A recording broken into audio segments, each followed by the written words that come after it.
A big thank you comes to you today from Dead Rabbit via Patreon for his long support of the channel.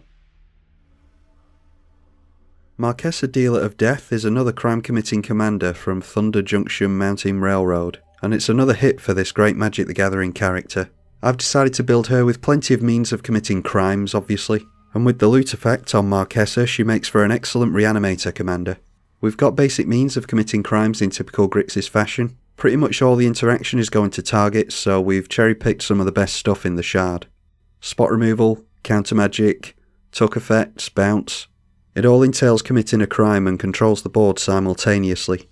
So we want to get our commander out, build our mana, and deal with threats, all while taking the card filtering and discarding the big fatties.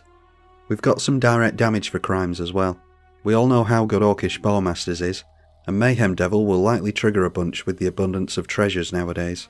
Whilst Niv-Mizzet Parun is an excellent reanimation target that throws damage around all over the place. You don't realise how many instants and sorceries are cast in a game until you play Niv-Mizzet Parun.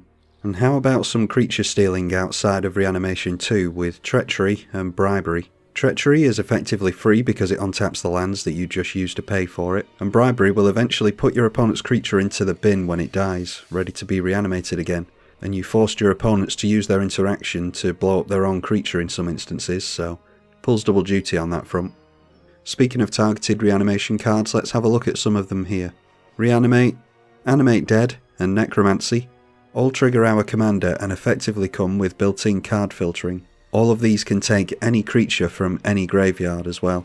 Then we've also got some bigger spells to reanimate with. Sepulchral Primordial, ironically, is a great card to cheat out of the graveyard, and bring some more toys out with it once it enters.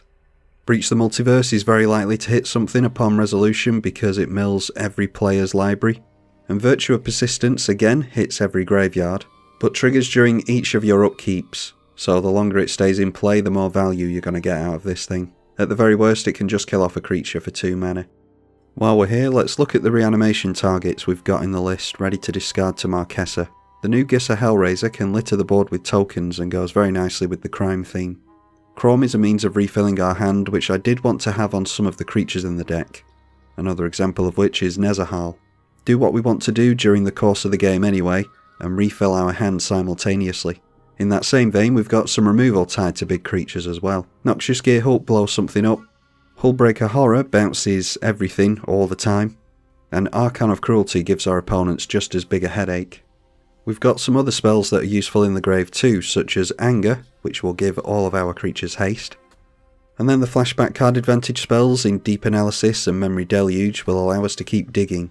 With all the interaction in the list, I don't think it'll be difficult to trigger Marchesa, but sometimes you want to hold your interaction and still trigger her, so I've included a few effects that we can use over and over to commit crimes with no downside. Hex Parasite doesn't need to see counters, as it can still target your opponent's creatures with no effect other than simply just committing a crime. Spellskite will protect against spot removal and the like, and it doesn't even need to cost mana. Eater of Worlds doesn't cost mana either, and just needs a legal creature to target in the bin. Little bit of a nombo in a reanimator list, but we can be careful with which creatures we exile. The odd Wood Elves going down to this won't hurt our strategy. We can stack this effect multiple times on the same creature before it gets exiled as well. Then there's Unnatural Selection, similar to the Parasite in that it won't likely do anything, but it's a very cheap way of getting multiple crimes triggered per turn if needs be. Other than that, it really is just your typical Grixis control build in which you want to make as much surplus mana as quickly as possible to put into Marchesa, but you are in it for the long haul, so probably not beneficial to rush everything out as fast as you can. Anyway, that's that.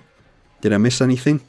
Deck list and Patreon links are in the description below if you want to have a look at those, and I thank the patrons for their constant support of the channel. Once the set releases, I'll try to get the Thunder Junction gameplays out to you next week. Hope you enjoyed it. I'm Tribalkai. Thank you for watching.